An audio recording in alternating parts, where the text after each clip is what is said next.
Programa do Paraná reaproveita mais de 5 mil toneladas de alimentos.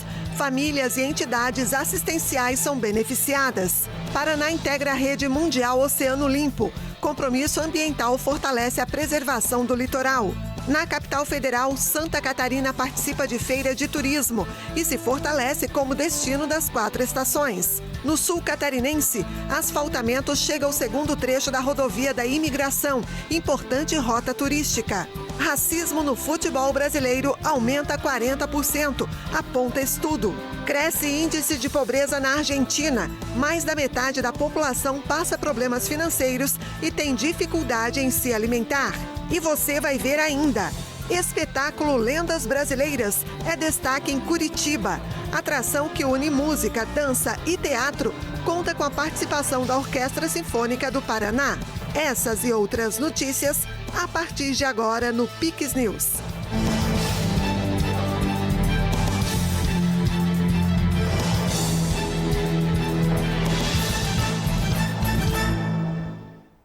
Olá, seja muito bem-vindo, bem-vinda ao Pix News desta sexta-feira, 27 de setembro. Nós estamos ao vivo no horário de Brasília, agora, 8h03.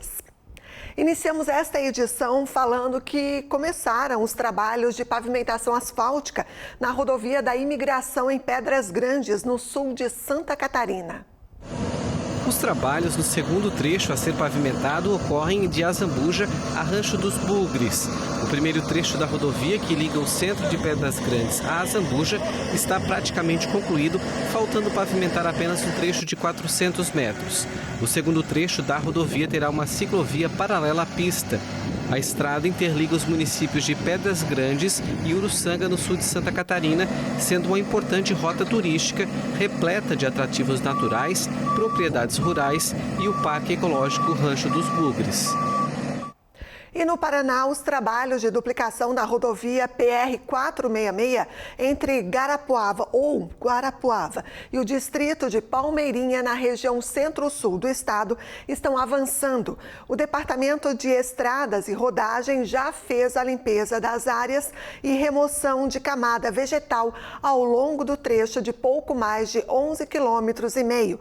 A rodovia vai receber uma nova pista com 2 faixas de rolamento em pavimento rígido de concreto, e a pista existente será restaurada e vai receber um novo pavimento também de concreto. O governo do estado do Paraná está investindo 118 milhões de reais na obra.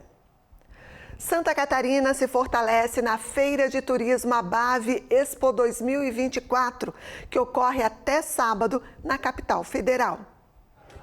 Esse é o segundo ano consecutivo que a Secretaria de Turismo de Santa Catarina se une aos principais players do setor para promover as atrações do estado. Neste ano, a participação também inclui conexão com agentes de viagens e profissionais estratégicos do turismo brasileiro. A Abave Expo é uma das feiras do setor que reúne as principais entidades e empresas do segmento.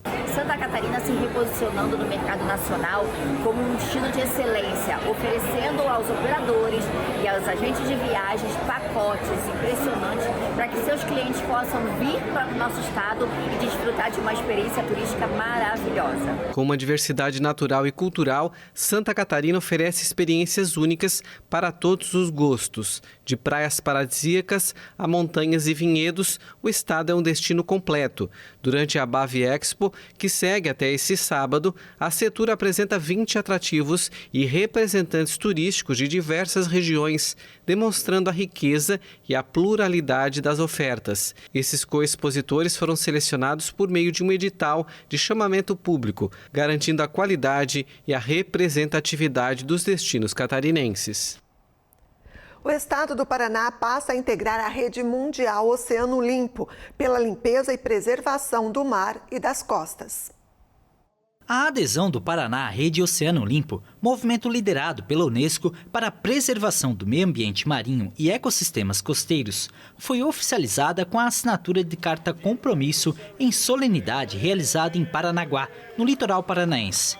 A proposta do documento incentiva o mapeamento e análise de estratégias para o combate ao lixo nas águas paranaenses. A importância é que possamos dar aos oceanos uma tranquilidade, uma garantia de que eles vão ser preservados e conservados. Temos hoje problemas sérios de plástico no mar, que precisamos que isso seja retirado com o tempo. Ao participar deste projeto, o Estado se aproxima das metas da Agenda 2030, Plano de Ação Sustentável desenvolvido pela ONU. Hoje o Paraná já é aderente ao Pacto Global da Biodiversidade, ao CDE, ao Eixo Zero. Então o Paraná vem desde 2019 cada vez mais atuante e parte de protagonista dos compromissos e agendas ambientais mundiais para a conservação. Então a Rede Oceano Limpo ela é uma das grandes metas do Estado do Paraná, justamente para a conservação do seu maior patrimônio natural, que hoje é a Mata Atlântica. Com a assinatura da Carta, o Paraná assume o compromisso de estabelecer uma hierarquia de ações, definindo as prioridades para o enfrentamento de resíduos poluentes no oceano, seguindo uma ordem de importância para potencializar os resultados. E no próximo domingo é celebrado o Dia Internacional de Conscientização contra o Desperdício de Alimentos. No Paraná, um programa se destaca como exemplo de política pública para garantir o reaproveitamento de produtos alimentícios. Desde 2020, o programa Banco de Alimentos Comida Boa do Governo do Paraná beneficia mais de 1 milhão de pessoas por meio do reaproveitamento de alimentos. A iniciativa recolhe produtos que não são comercializados pelos atacadistas e produtores rurais, mas que ainda estão em boas condições de consumo. Esses alimentos são doados in natura ou processados para 342 instituições de assistência social. O programa vem evoluindo dia após dia, então a gente vem conseguindo melhorar, otimizar processos para reduzir ainda mais o desperdício de alimentos. Antes do programa, se desperdiçava muito. A Ceasa jogava em média 50 toneladas por dia de alimentos. E muitos desses alimentos eram comida e comida boa. Tanto que o governador colocou o nome do programa de Banco de Alimentos Comida Boa em função disso. São alimentos de altíssima qualidade nutricional, altíssima qualidade visual, inclusive, no ponto de consumo que não tem tempo de prateleira. Em 2023, foi doado uma média de mais de 443 toneladas de alimentos por mês, totalizando 5,3 mil toneladas por ano, volume que faz a diferença na vida de muitas pessoas. Há 4 anos, a Associação Cristã de Apoio aos Dependentes Químicos de Quintandinha, na região metropolitana de Curitiba, integra o programa, permitindo a continuidade da instituição. Uma vez por semana, toda quinta-feira, e a gente consegue aqui, com a doação, entre 20 a 25 caixas, de alimento, entre frutas e verdura, o que Deus prepara aqui para a gente poder ir lá. E graças a Deus não tem, é muito bom, então a gente armazena bem, então o aproveitamento é 100%. Além de evitar o desperdício, o programa também visa educar a população e, por isso, abre as portas para apresentar como esse projeto ajuda a combater a fome. A ideia é, como a gente está trabalhando com eles sobre alimentação saudável, a ideia é trazer eles no Ceasa para eles entenderem como que funciona todo o processo, dos alimentos que chegam até a escola, na casa deles e tudo mais. Então a ideia veio trazer eles aqui para visitarem também que nem todo alimento é desperdiçado e que eles podem fazer também em casa, reaproveitar os alimentos, as frutas, verduras, que às vezes que a gente trabalha, às vezes está um pouquinho batido, etc., e acaba sendo descartado ou até mesmo não sendo comprado, por eles acreditarem que está estragado. E aqui eles vão ter uma visão de como reaproveitar todo esse alimento, como destinar e tudo mais. Receber as crianças aqui é plantar a semente do futuro. Então a Ceasa criou esse programa, chama Ceasa Recebe, onde semanalmente crianças de escolas estaduais e municipais vêm conhecer, primeiro, de onde vem o alimento que chega na casa deles, e segundo, conscientizar para evitar o desperdício. Medidas, a gente aqui ensina medidas que evitam o desperdício, inclusive na gôndola do supermercado. Ensina a criança a não apertar, a não furar uma fruta, para que não tenha o desperdício e mais gente possa se alimentar desse produto. Mesmo quando os alimentos não são mais adequados para o consumo humano, eles não são descartados. Por meio de uma parceria com o Instituto Água e Terra e criadores de animais, essas frutas e verduras servem para alimentar diversas espécies de animais silvestres, muitos deles resgatados em situação de abandono ou maus tratos. Então eu tenho convicção que o ano de 2024, esses 5 milhões e 300 mil quilos serão superados. Então a gente quer, de fato, fazer com que o alimento que é bom chegue na mesa de quem mais precisa. A ministra dos Direitos Humanos e Cidadania, Macaé Evaristo, tomou posse hoje no Palácio do Planalto, em Brasília. No discurso, a ministra, de 59 anos, afirmou que a pasta está de pé e precisa levar à população o real sentido dos direitos humanos, que não pode ser distorcido e propagado como uma proteção a bandidos. A doutora em Educação pela Universidade Federal de Minas Gerais assume a pasta no lugar do jurista Silvio Almeida, que foi demitido após denúncias de assédio sexual. Agora nós vamos para o intervalo e você vai ver a seguir. Israel faz novos ataques no Líbano. Metade da população argentina está na linha da pobreza com dificuldades alimentares. E ainda, Curitiba recebe o espetáculo Lendas Brasileiras, uma mistura de música, dança e teatro com a participação de balé e da Orquestra Sinfônica do Paraná. Nós voltamos em instantes. Aniversário da Hora Comprão. Toda hora tem premião e muita promoção. São 500 mil em prêmios. Compre e concorra. Capa do colchão mole inteiro a vácuo, R$19,79 o quilo. Extrato de tomate Saxiale, 300 gramas, R$2,99. Feijão carioca Santo Dia tipo 1, 1 quilo, R$4,49. Arroz parboilizado Bom Trás, 5 quilos, R$20,90. Mistura láctea condensada Mococa, 395 gramas, R$2,69. Lava-roupas Brilhante, 4 quilos, R$29,99. Melhor preço é no Comprão. Você já parou para pensar como o saneamento é importante para a nossa vida? Ele está presente em tudo. Por isso, a Casan está investindo R$1 bilhão em obras como novas adutoras, ampliação de redes de esgoto, estações de tratamento de água e esgoto e novos reservatórios, ainda mais seguros e modernos para beneficiar quem vive em Santa Catarina. Casan, água e saúde para todos. Estamos de volta agora, 8h14. Vamos com alguns destaques internacionais. O premier de Israel fez ameaças aos grupos rivais de Israel no Oriente Médio nesta sexta-feira, na Assembleia Geral das Nações Unidas.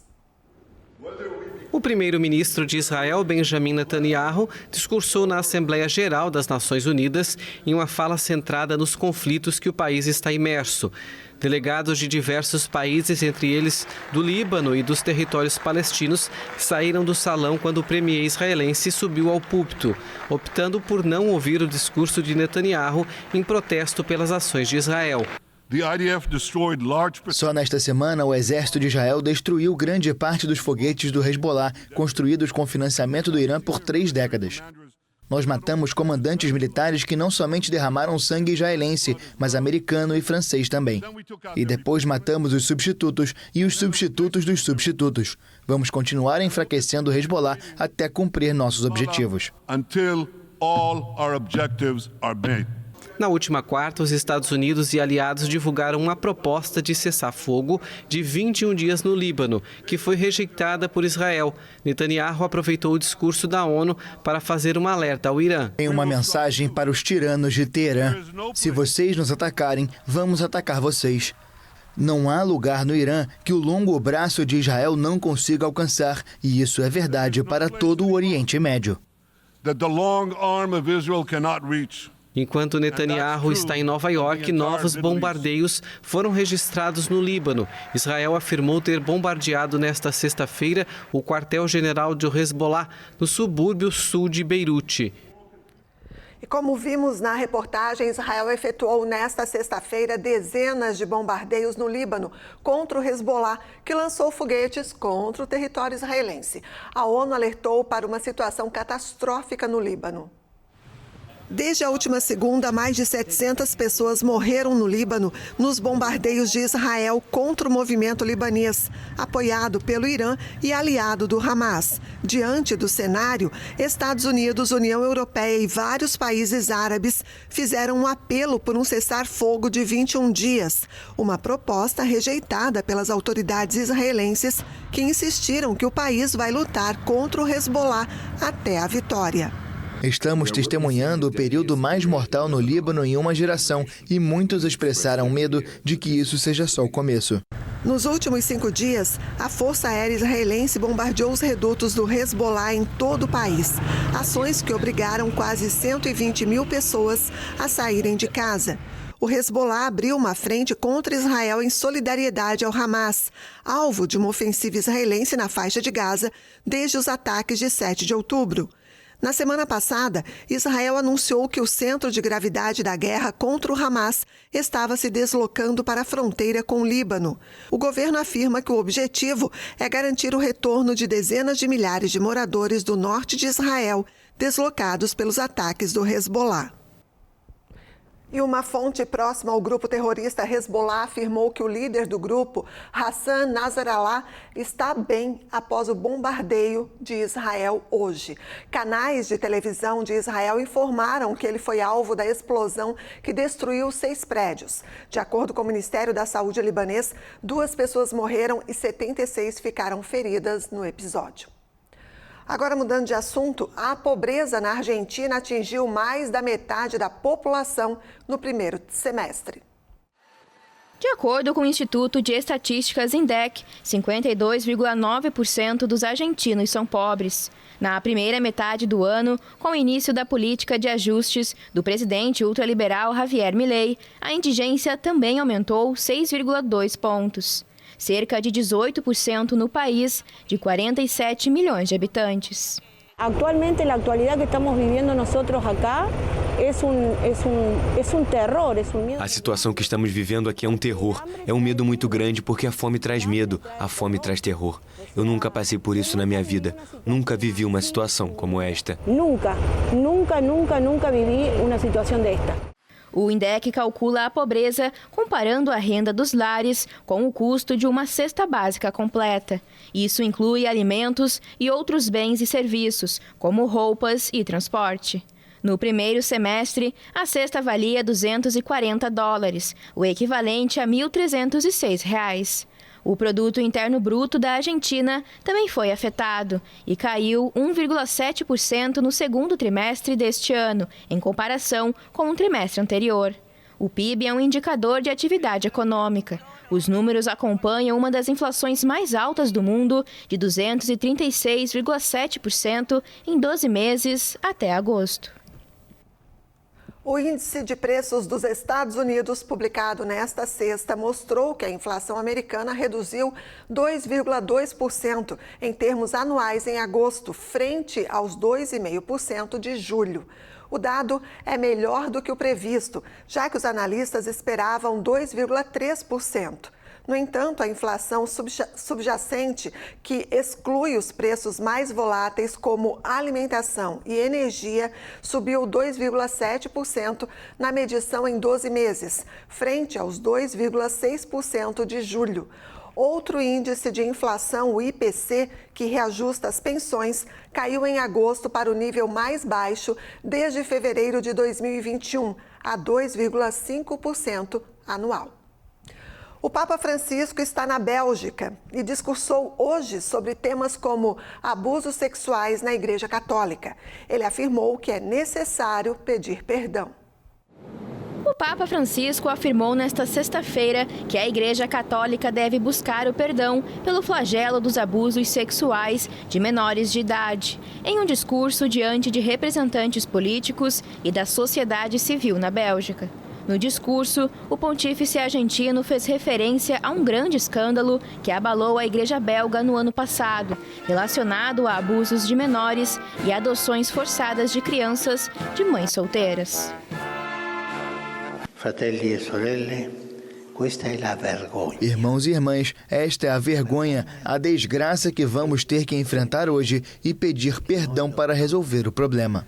prendere in mano e chiedere perdono o risolvere il problema. O site belga HLN calcula que quase 30 mil crianças foram retiradas das mães na Bélgica entre 1945 e a década de 1980. Bispos do país pediram desculpas em 2023 e solicitaram uma investigação independente sobre os casos. A atriz Maggie Smith, lenda do teatro e do cinema britânico, morreu nesta sexta-feira aos 89 anos.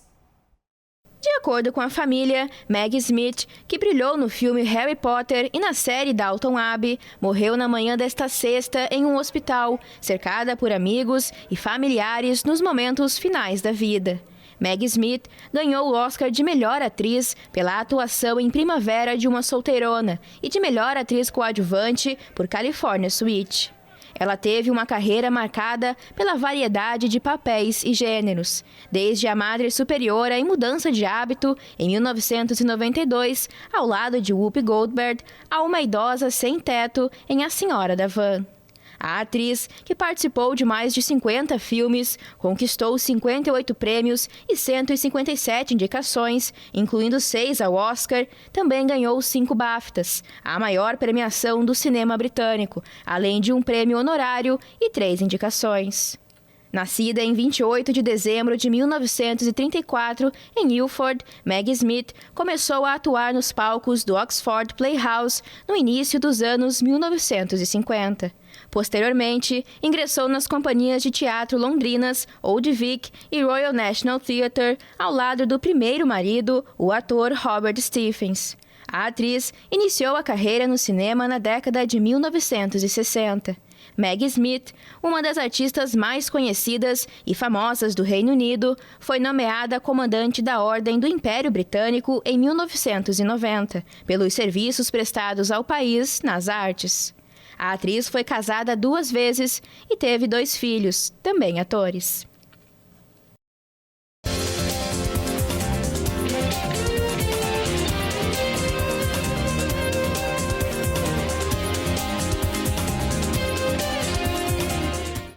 A Prefeitura de Paris retirou os anéis olímpicos que foram instalados na Torre Eiffel para os Jogos de Paris 2024.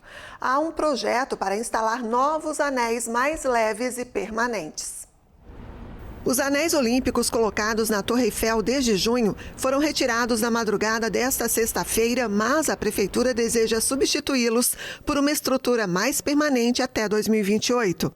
Os anéis de 5 cores, de 29 metros de comprimento e 15 de altura, estavam posicionados entre o primeiro e o segundo andares da emblemática estrutura de ferro.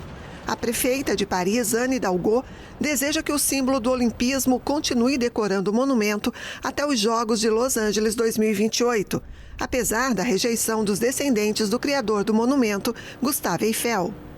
Nós notamos que os arcos, as argolas olímpicas não estão mais lá, mas para nós não é importante, o que importa mesmo é ver a torre. Visto que as Olimpíadas já terminaram, né? O ideal mesmo é terem sido tirados para que a torre seja vista com todo o esplendor dela, né? É verdade que a Torre Eiffel foi construída depois de uma feira mundial, então era algo do evento. E os Jogos Olímpicos também são um evento, então por que não ter a marca dos 2 eventos juntos? Os anéis de 30 toneladas instalados para os Jogos de Paris não foram projetados para resistir às condições meteorológicas do inverno. A Prefeitura de Paris e o Comitê Olímpico Internacional, como proprietários respectivos da Torre Eiffel e do logo olímpico, afirmam que estão trabalhando em anéis novos, mais leves e perenes. O projeto de manter os anéis até os próximos Jogos recebeu críticas dos defensores do patrimônio e dos descendentes de Eiffel.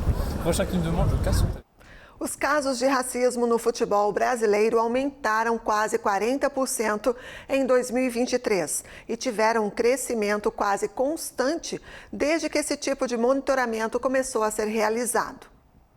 O Brasil observou 136 incidentes de preconceito e registrou um aumento de 39% do racismo no futebol no ano passado em relação a 2022. O relatório anual do Observatório da Discriminação Racial no Futebol diz que houve um crescimento quase constante desde que esse tipo de monitoramento começou a ser realizado. Também é maior o número desde que a organização começou a fazer a contagem em 2014, ano em que o Brasil sediou a Copa do Mundo da FIFA. De acordo com o documento, a partir de 2016, observa-se um avanço anual, à exceção em 2020, em função da pandemia do novo coronavírus. Em relação a 2014, primeiro ano do monitoramento realizado pelo observatório, os incidentes aumentaram em 444%, subindo de 25 para 136 casos. Os autores do relatório garantiram que o aumento de casos se deve ao fato de atualmente serem apresentadas mais queixas por atos discriminatórios, porque há uma diminuição importante, embora ainda insuficiente, da tolerância a estes atos. O texto reconhece a possibilidade de subnotificação no estudo, realizado a partir do monitoramento de publicações na mídia local e internacional. A FIFA e o Grupo de Estudos sobre Esporte e Discriminação da Universidade Federal do Rio Grande do Sul colaboraram na elaboração do documento. O relatório registrou ainda, em 2023, 250 discriminações raciais, de gênero, sexuais e xenofóbicas contra diversos tipos de atletas brasileiros que atuam dentro e fora do Brasil. O documento afirma que os estádios e as redes sociais são os principais espaços de agressão. Muitos dos 26 casos de racismo no futebol detectados no exterior tiveram como alvo Vinícius Júnior, atacante do Real Madrid e da seleção brasileira. O preconceito racial é crime no Brasil, onde 56% dos mais de 20 milhões de habitantes se identificam como afrodescendentes ou pardos. O técnico Dorival Júnior anunciou hoje a convocação da seleção brasileira para os 2 próximos jogos das eliminatórias da Copa do Mundo de 2026. A lista contou com 3 grandes novidades: o atacante Igor Jesus, do Botafogo, e os laterais Abner, do Lyon, da França, e Wanderson, do Mônaco. Os convocados devem enfrentar o Chile no dia 10 de outubro no Nacional de Santiago. E o Peru, 5 dias depois, no Mané Garrincha, em Brasília. A lista completa ficou assim: goleiros, Alisson do Liverpool, Bento do Al Nassr e Ederson do Manchester City. Laterais, Danilo da Juventus, Wanderson do Mônaco, Guilherme Arana do Atlético Mineiro e Abner do Lyon. Zagueiros, Bremer da Juventus, Éder Militão do Real Madrid, Gabriel Magalhães do Arsenal e Marquinhos do PSG. Meio-campistas, André do Wolverhampton, Bruno Guimarães do Newcastle, Gerson do Flamengo, Lucas Paquetá do West Ham e Rodrigo do Real Madrid. Atacantes, Endrick do Real Madrid, Rafinha do Barcelona, Luiz Henrique do Botafogo, Igor Jesus também do Botafogo, Savinho do Manchester City, Vinícius Júnior do Real Madrid e Gabriel Martinelli do Arsenal. E o espetáculo Lendas Brasileiras, que mistura dança, teatro e música ao vivo, volta a Curitiba em outubro, com apresentações entre os dias 11 e 15. A atração, que conta com a participação do Balé Teatro Guaíra e da Orquestra Sinfônica do Paraná, promete encantar crianças e adultos com 5 narrativas do folclore brasileiro. Realizado desde 2022, o espetáculo Lendas Brasileiras une diferentes formas de arte em um só palco. A produção traz a cultura popular brasileira com histórias como Mula Sem Cabeça, Caipora e Boto Cor-de-Rosa. O evento celebra o folclore nacional e reforça valores como a preservação da natureza e a importância do coletivo. Tem uma imagem que para mim é muito linda, que é relacionada à companhia, assim, o quanto a companhia abraçou esse projeto com muito carinho, com muito entusiasmo, né? Então eu lembro de uma primeira reunião, eu com o roteiro na mão, colocando as músicas e contando o que ia acontecer e percebendo já os momentos de xiste que funcionariam e os momentos emocionantes, as pessoas emocionadas. Então eu fiquei muito feliz em ver o quanto a companhia abraçou assim esse negócio e foi junto, sabe? Então a gente de fato deseja ter uma colaboração um pouco mais horizontal, né? E eu sinto que a gente fez isso lindamente com esse projeto. O Bon Giovanni, o coreógrafo, ele nos deu a liberdade, dentro de cada lenda, assim, dentro de cada personagem, de propor a movimentação, de propor intenções. Então, a gente foi um casamento, assim, né? Dos bailarinos com o coreógrafo, com a dramaturgia que eles pediam de cada personagem. A trilha sonora composta por Alexandre Guerra e executada pela Orquestra Sinfônica do Paraná sob regência do maestro José Soares é um dos destaques do espetáculo. A combinação entre música ao vivo e elementos cênicos criados pelo cenógrafo Ricardo Garanhani proporciona uma experiência imersiva para o público. Olha, foi muito gratificante. Primeiro que ficar ali na coxia, e aí quando dá o primeiro sinal, o segundo, o terceiro, quando abre, as crianças... Oh! Isso já dá né? Tipo, fala, nossa, que delícia. Tá bem na boca do palco, assim, no final, no agradecimento, que a gente vê várias crianças dançando junto com a gente. Na hora de agradecer, eles estão lá rodando, girando, fazendo o gesto da Nayá. As apresentações acontecem no auditório Bento Munhoz da Rocha Neto, no Teatro Guaíra, em Curitiba. Com ingressos a R$ 20 a inteira e R$ 10 a meia entrada, os bilhetes podem ser adquiridos pelo site Deu Balada ou na bilheteria do teatro. Acho que o que mais me marcou do Lendas é ter o retorno imediato da plateia, assim, a imagem do brilho dos olhos das crianças na plateia.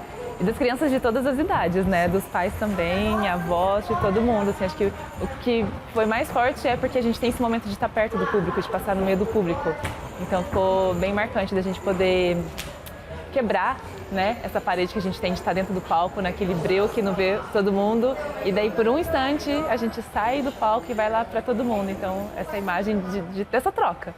Isso é muito legal porque a gente chega perto, caracterizado, né, com alguns personagens da obra, e a gente olha no olhinho de cada criança. Então, tipo assim, essa imagem de você estar levando essa magia para pertinho deles ficou muito marcada em mim, tanto durante o espetáculo, que é uma cena que acontece durante, quando termina e a gente sai lá para fora para tirar foto com as crianças, e é muito mágico isso, elas realmente veem a gente como esse ser mágico.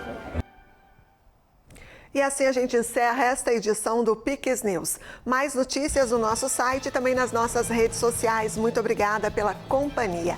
Na sequência tem Lost e amanhã tem Pix News especial de sábado, com Carlos Eduardo Gomes na apresentação. Tenham todos um bom fim de semana. Pix TV é conteúdo todo dia.